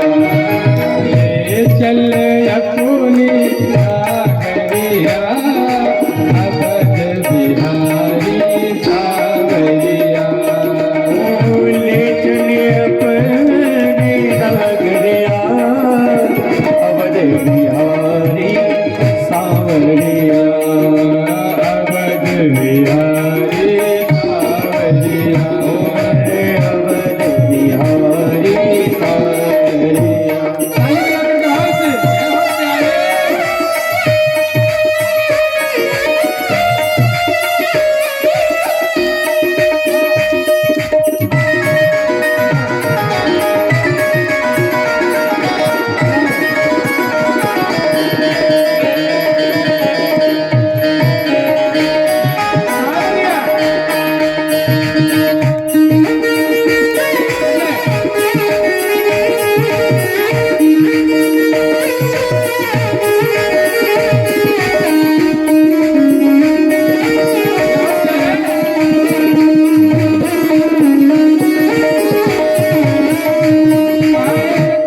अयोध्या कहाँ है? पता है? सरजू के तीर अयोध्या नगरी। सरजू के तीर अयोध्या नगरी। सरजू के तीर अयोध्या नगरी। सरजू के तीर अयोध्या नगरी। संत भरे जहाँ कागलिया। संत भरे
भी, जहाँ संत भी गागरिया बरते हैं। बस बैठे रहो भैया थोड़ी देर और, बस आधा घंटा मुश्किल से भी नहीं लगेगा। नारायण बैठे रहो बस। बोल सियावर रामचंद्र की। तो अवध बिहारी सावरिया सूर्य वंश का बड़ा दिव्य विस्तार है। सर्वप्रथम ध्यान से सुनना, सूर्य वंश की एक कथा है। भगवान राम का जन्म कैसे हुआ। सर्वप्रथम भगवान नारायण के नाभि से कमल की उत्पत्ति हुई। कमल से ब्रह्मा का जन्म हुआ। ब्रह्मा के बेटा हुए भैया मरीचि। मरीचि के बेटा हुए कश्यप। कश्यप के बेटा हुए विवस्वान। विवस्वान के बेटा हुए मनु, जिनकी 10 बेटा हुए, इक्ष्वाक, नग, सरियाती आदि। इन्हीं के वंश में आगे चल करके भैया नभग हुए। नभग के सरियाती, रेवत, नभग, नाभाग, परम भागवत श्री अम्बरीश जी महाराज इसी वंश में। इन्हीं के वंश में आगे चल करके यवनाथ महाराज हरिश्चंद्र का भी जन्म इन्हीं के वंश में हुआ। हरिश्चंद्र के बेटा हुए रोहित। रोहित के बेटा हुए बहुक और बहुक के बेटा हुए सगर। इन्हीं के वंश में आगे चल करके असमंजस, असमंजस के आयुष्मान, आयुष्मान के दिलीप और दिलीप के भागीरथ और भागीरथ के ऋतुकर्ण, ऋतुकर्ण के बेटा हुए सौदार, सौदार के बेटा हुए अस्मत, अस्मत के बेटा हुए नारी कवच, नारी कवच के बेटा हुए खडवांग, जिनकी कथा में द्वितीय दिवस सुनी। इसी वंश में आगे चल करके हुए महाराज दिलीप और दिलीप के बेटा हुए अज और अज के बेटा हुए रघु। इन्हीं से चला रघुवंश, रघुकुल रीत सदा चली आई। तो प्राण जाए पर वचन न जाए, वचन न जाए। और रघु के बेटा हुए अज और अज के बेटा हुए दशरथ। दशरथ के बेटा हुए राम, लक्ष्मण, भरत और शत्रुघ्न। ये है सूर्यवंश की वंशावली। भगवान राम का जन्म हुआ है। बोल सियावर रामचंद्र की। अवध में हुआ भगवान का जन्म। आदौ राम ततो भवादि गमनम, बन चले गए। शुरुआत से बनने गए। कथा बहुत विस्तार से बिल्कुल नहीं कहेंगे, बिल्कुल। हाँ, धीरे धीरे भगवान राम बड़े हुए। प्रातः काल उठ गए रघुनाथा, माता पिता गुरुना वही माता।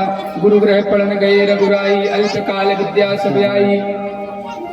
बड़ी दिव्य लीलाएं भगवान राम ने की है। और भगवान हम चतुर्थ श्लोक की रामायण से चलें। आदौ राम तपो भवादि गमनम, वन में गए। एक बड़ी बड़ी बात बता रहे हैं हम आपको, थोड़ा ध्यान से सुनो, बात ना करो कोई भी।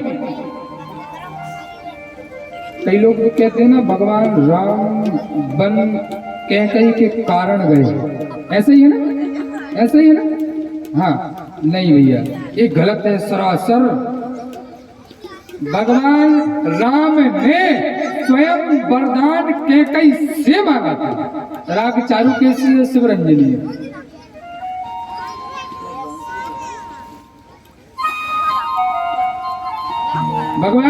भगवान राम ने स्वयं वरदान मांगा था। किससे?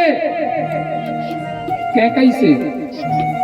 कैकई ने तो दशरथ से मांगा था, लेकिन भगवान राम ने कैकई से मांगा था। 5 वर्ष की अवस्था थी भगवान राम की। भगवान राम की जब 5 वर्ष की अवस्था थी, एक दिन माने बढ़िया सुंदर कैकई। एक बात और है, जितना प्रेम कैकई भगवान राम से करती है, इतना प्रेम अपने बेटा भरत से भी नहीं करती। जितना प्रेम वो राम से करती है। भला बताओ कि भगवान राम को कैकई क्यों वन में भेज देगी?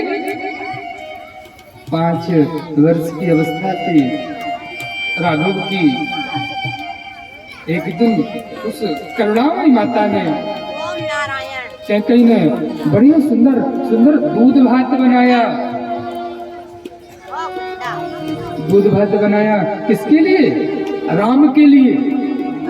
हमारा बेटा राम भूखा है, वो पाएगा, उसको हम दूध भात खिला दें। दूध भात ले जाकर के कमरे में कक्ष में रखी, वहां राम खेलते हुए आए। भैया भूख लग रही है, भैया भूख लगी है। करुणामयी माता ने दूध भात बना ही था, एक और भगवान राघव के मुख में दिया। भगवान राम ने पाया।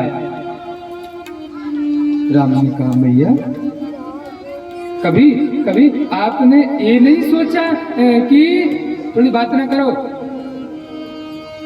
भगवान राम ने राघव ने मैया कैकेयी से कहा माँ कभी आपने ये नहीं सोचा कि राम को कुछ चाहिए तो मैं दे दे। 5 वर्ष के थे तब की बात है। भैया ने कहा अरे राघव तू ये कैसी बात कर रहा है भैया, ये जितना जो कुछ भी है ये सब तेरा ही है। तू एक बार मांग के देख तो सही, तेरे को मांगने में देरी होगी लेकिन कैकेयी देने में देरी नहीं करेगी। क्या चाहिए? राम ने कहा माँ मैं जो आज आपसे मांगने जा रहा हूँ, कदाचित आपने आज मेरे को दे दिया तो आपका अब जस होगा। कहते हैं मेरे को यश नहीं चाहिए, मेरे तो राम का चेहरा खिला होना चाहिए, यश नहीं चाहिए। राम ने कहा माँ मैं जो आपसे मांगने जा रहा हूँ अगर कदाचित आपने दे दिया तो कभी भी कोई भी पिता कोई भी माँ अपनी बेटी का नाम कैकेयी नहीं रखेगा। कभी भी कोई भी माँ बाप अपनी बेटी का नाम कैकेयी नहीं रखेगा। कैकेयी कहती है हमको उसकी परवाह भी नहीं है। तू मांग तो सही बेटा, तेरे को चाहिए क्या है? राम ने कहा माँ जो मैं मांगने जा रहा हूँ कदाचित आपने दे दिया, आपका अब जस होगा, आपके नाम को लोग कोसेंगे। राम ने कैकेयी ने कहा मेरे को यश नहीं चाहिए, मेरे तो राघव का चेहरा बस खिला होना चाहिए। 5 वर्ष की अवस्था राम की। राम ने कैकेयी मैया का हाथ पकड़ा और अपने सिर पर रखा। राम ने कहा माँ जो आज मैं वरदान मांग रहा हूँ आप मेरे को दोगी और कभी जीवन में कभी किसी से ये नहीं कहोगी कि राम ने क्या मांगा, कभी किसी से नहीं बताओगी। बेटा है क्या, है क्या? तो राम ने कहा माँ मेरे सिर की सौगंध में खा के कहो कि कभी किसी से कहोगी नहीं, किसी को बताओगी नहीं। कैकेयी ने कहा बेटा मेरे को नहीं बताना, तू बताना क्या चाहिए तेरे को। तो अपने नन्हे से मुख से एक बार बोल के देख तो सही। तेरे को बोलने में विलंब होगा, कैकेयी देने में देरी नहीं करेगी। पुनः राम ने कैकेयी मैया का हाथ पकड़ा और अपने मस्तक पर रखा और कहा माँ जो मैं वरदान आपसे मांगने जा रहा हूँ कदाचित आपने दे दिया, आपको वैधव्य रूप में रहना पड़ेगा, पिता की मृत्यु हो जाएगी।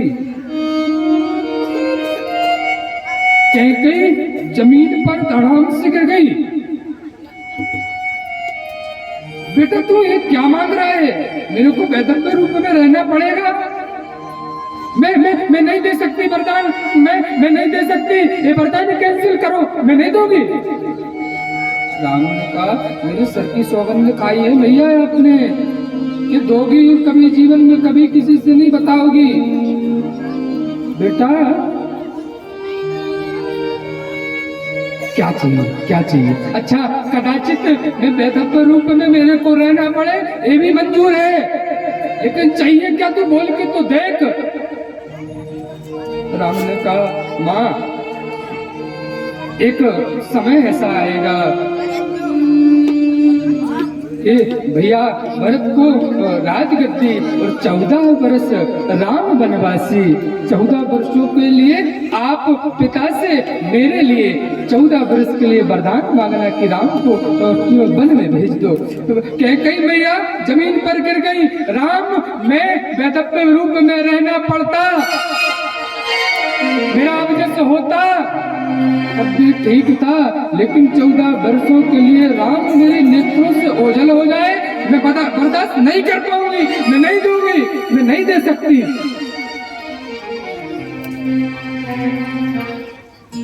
राम ने कहा मेरे सर की सौगंध खाई हो मैया, आप वरदान दोगी कभी किसी से नहीं कहोगी। कालांतर में भैया समय ऐसा आया, कैकेयी मैया ने दशरथ जी महाराज से 2 वरदान मांगे। पहला वरदान भरत को राजगद्दी और दूसरा वरदान 14 वर्ष राम वनवासी, 14 वर्ष राम वनवासी। दशरथ जी ने जब वरदान दिया, कैकेयी से कहा अरे कैकेयी तेरी बुद्धि कुटिल हो गई क्या? अरे पापिनी तूने ऐसा सोच भी क्यों लिया? मेरे 2 ही तो आंखों के तारे हैं, राम और लक्ष्मण, अगर यही बन चले जाएंगे तो मैं कैसे जीवित रहूंगा? और आज भैया 6 दिन हुए थे ये वरदान मांगे, दशरथ जी ने 6 बार राम शब्द का उच्चारण किया है। राम राम कही और राम राम कही जे राम, और सुरपति राम शीस राम गयो सुरधाम।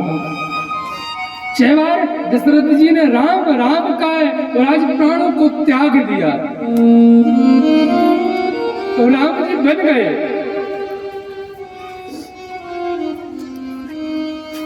भैया एक बात और है, पहला वरदान जो था ना भरत को राजगद्दी, यहाँ दशरथ जी ने ये कैकेयी ने पहले वरदान को, दूसरे वरदान को, पहला वरदान क्या था?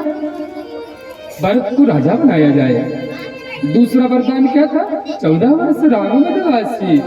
लेकिन पहले वरदान को पूरा नहीं होने दिया, दूसरे को ही पहला पूरा कर दिया, दूसरे वरदान को ही पहला कर दिया। ऐसा क्यों हुआ? इसमें भी एक विचार है।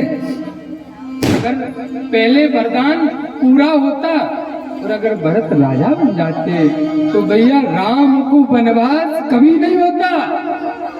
क्यों? जब भरत राजा बनते ना तो भरत जी के 2 ही संबोधन सबसे पहले होते। पहला, मुझे राजा बनाया सबका धन्यवाद, मुझे राजा बनाया सबका आभार धन्यवाद।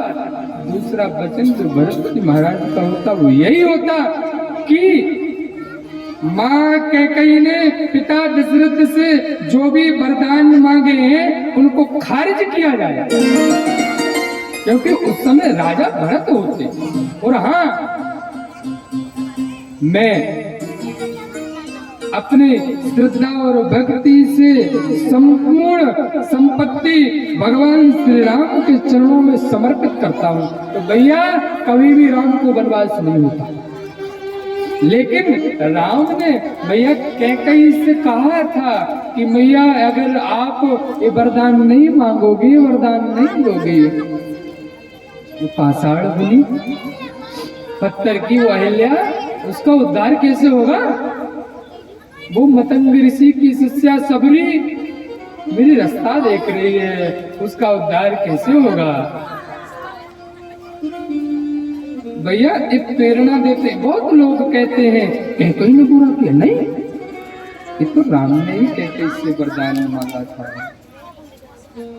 बोल भक्तवत्सल भगवान की जय हो। भगवान का वहाँ भैया चारों भैया धीरे धीरे बड़े। अब हम लोग पुनः उसी में चलें। सजा दो घर को गुलशन सा, बस 5 मिनट और लेंगे, 10 मिनट में कृष्ण जन्म हम लोग बना लेंगे।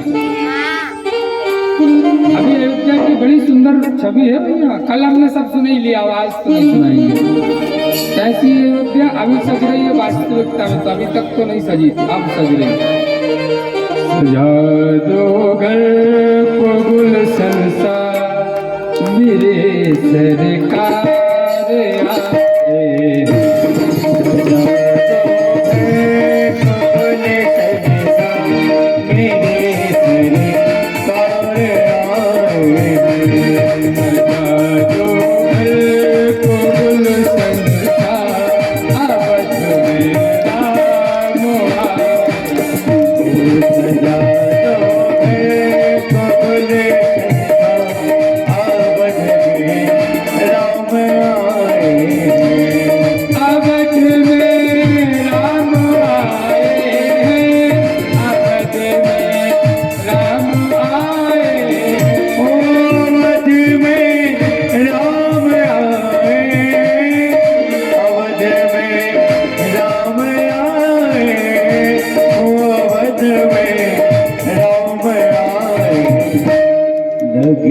कुटिया बिचुन हलसी लगे कुटिया बिचुन हलसी लगे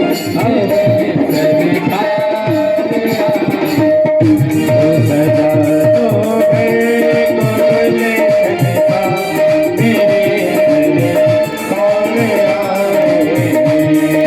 ताली बजा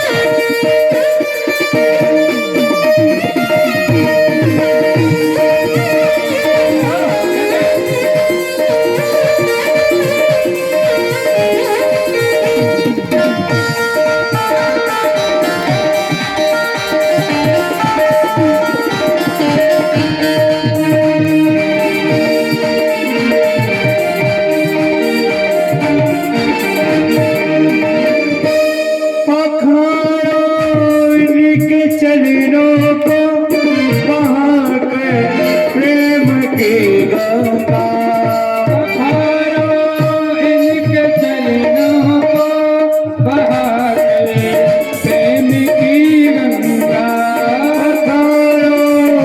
इनके चरणों को वहाँ कर प्रेम की गंगा इनके चरणों को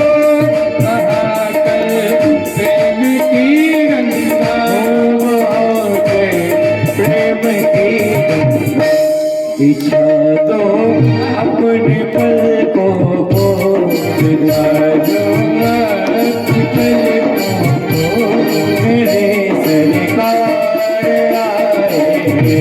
सजा दो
चारों भैयाओं का जन्म हुआ, धीरे धीरे बड़े हुए, वसुदेव की आज्ञा से बन गए और वन में यज्ञ की रक्षा के लिए गए, यज्ञ की रक्षा भी की और भैया वहां से फिर महाराज जनक के दरबार में पधारे। चारों भैयाओं का विवाह संस्कार हुआ है। बोले सियावर रामचंद्र की जय। का विवाह हुआ, पुनः वापस आए और वन में गए। सूप न खाई, सूप न खा का नाक काटी गई और भैया सीता का हरण हुआ। सीता का हरण कैसे हुआ? एक सुंदर भाव है, आ गया, एक मिनट हमको बुला ले, बड़ा सुंदर भाव है सीता हरण का। सचमुच के घट रही घटना ये देखना।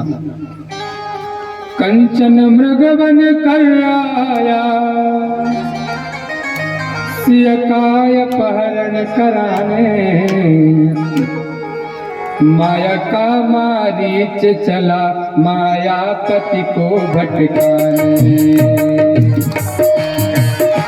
मारीच चला मायापति को भटकाने। माया से बन के आया और सीता माया का हरण हुआ।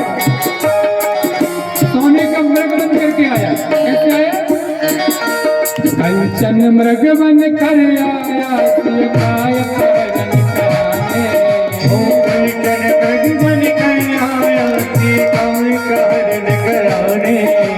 माया का मारीच चला मायापति को भटकाने। माया का मारीच चला मायापति को भटकाने। माया सोना है उसके आगे, यह सब जगत खिलौना। माया सोना है आगे उसके, जगह खिलौना। माया देखो सोने से बन के आया है वो मृग, वो असली में मृग नहीं है। क्या है? यहाँ लिखा है, वर्णन आ रहा है कि माया सोना है उसके आगे, यह जगत खिलौना। माया सोना है उसके आगे, जगत खिलौना। कितने लोगों को जीवन में सोने दिया न सोना। कितने लोगों को जीवन में सोने दिया न सोना। कितने लोगों को जीवन में सोने दिया न सोना। अरे कितने लोगों को जीवन में सोने दिया न सोना। राम चले सोने के पीछे, राम चले सोने के पीछे। राम चले सोने के पीछे, राम चले सोने के पीछे। राम चले सोने के पीछे। दर दर ठोकर खाने, माया का मारीच चला माया। माया का मारीच चला मायापति को भटकाने। मारीच चला मायापति को भटकाने। माया का मारीच चला मायापति को भटकाने। मायापति को भी समझ में नहीं आई कि ये माया है। मायापति को भी वन में दर दर भटकाती माया। मायापति को भी मन मन दरे दर भटकाती माया। मायापति को भी वन में दर दर भटकाती माया। मायापति को भी वन में दर दर दर भटकाती माया। इसलिए जीवन में पड़े ना माया की कभी छाया। इसलिए जीवन में पड़े माया की ना कभी छाया। राही नचा रहा जो जग को, राही नचा रहा जो जग को। राहे नचा रहा जो जग को। माया चली नचाने, माया का मारीच चला माया।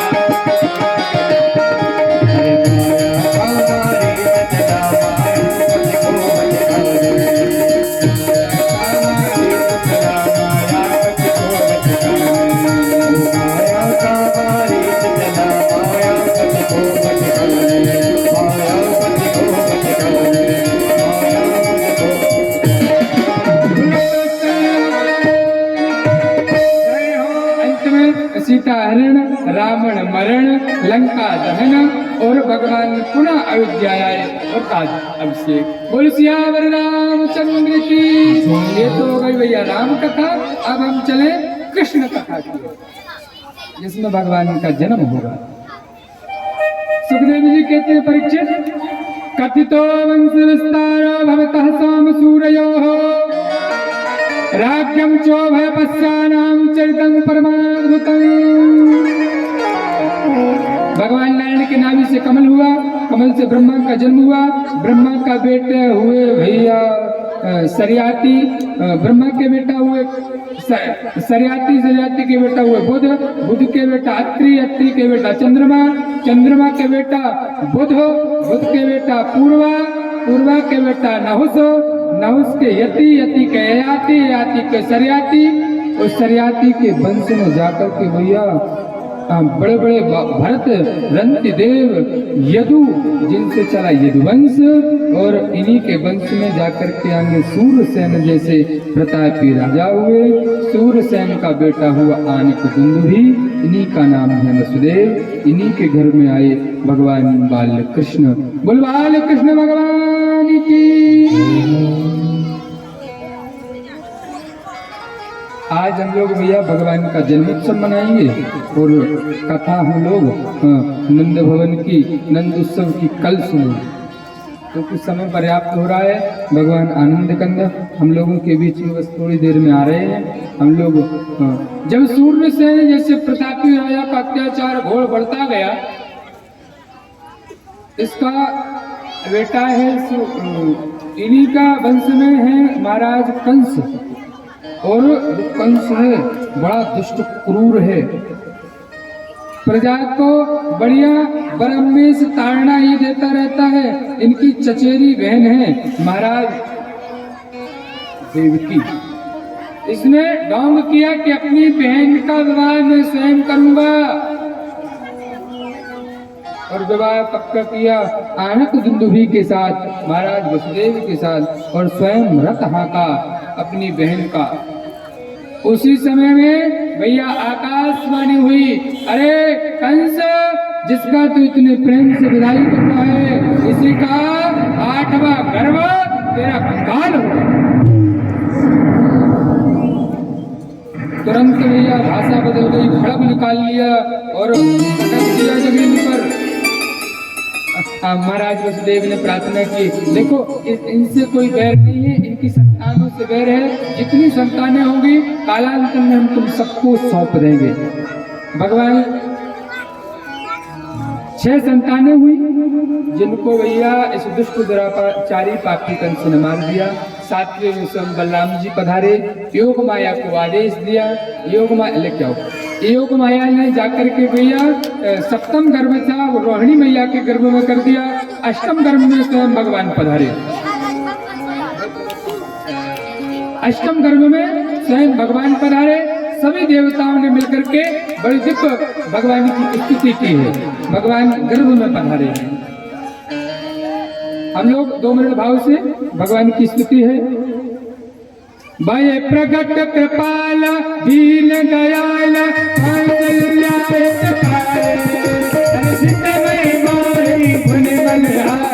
अद्भुत रूप बिचारी, अद्भुत रूप बिचारी, तन अभिरामा तन घन चावत विजयायो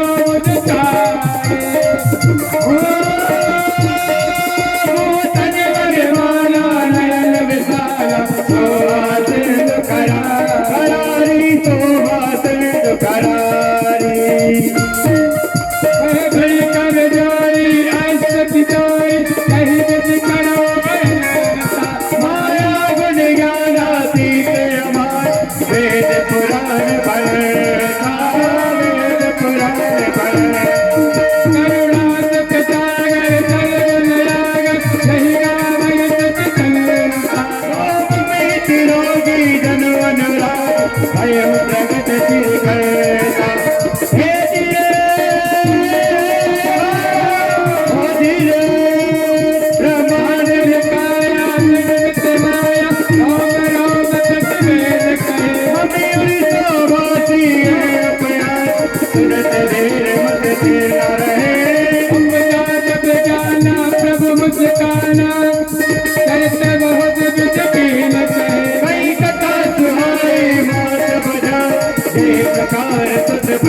प्रेम नहीं उपजात ज्ञान करत भावित खेल कही कथा सुनाई सुनाई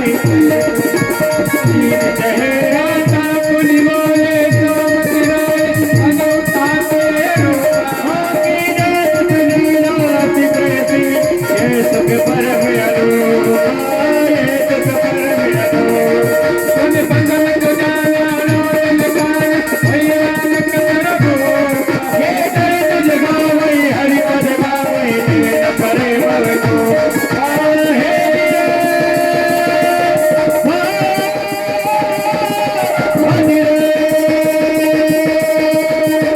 सुनि वचन सुनाना रोदन गाना बालक सुनिबो ये दर्द जगावै हरि पद गावै परह पद को होते न भई भव को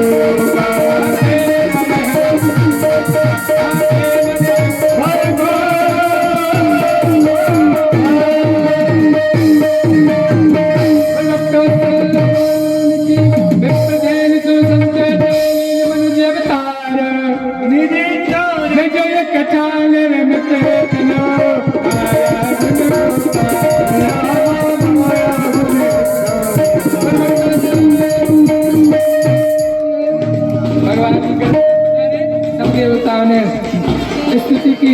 भगवान ने कहा अभी स्तुति करने की कोई आवश्यकता नहीं है, जब मैं आ जाऊं तब मेरी अच्छे से खातिरदारी करना, नहीं ये कंस मेरे 6 भाइयों को मार दिया है। भगवान पधारे, यहाँ भी भगवान पधार रहे भैया। हम लोग आज तो जन्मोत्सव मनाए और कल भगवान की कथा, बाल लीलाओं की कथा सुनेंगे। चले। पधारे हैं ठाकुर जी, तो सब मिल स्वागत करो। पधारे हैं ठाकुर जी, तो सब मिल स्वागत करो। पधारे हैं ठाकुर जी, सब मिल स्वागत करो। पधारे ठाकुर जी सब मिल स्वागत करो। पधारे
तिलक लगाओ, तिलक लगाओ, हल्दी चंदन तिलक लगाओ, हल्दी चंदन तिलक लगाओ। के बरसा करवाओ, तो से बरसा कर आओ। हरे ठाकुर जी के सब स्वागत करो। ठाकुर के सब मिल स्वागत करो। पधारे ठाकुर जी के सब मिल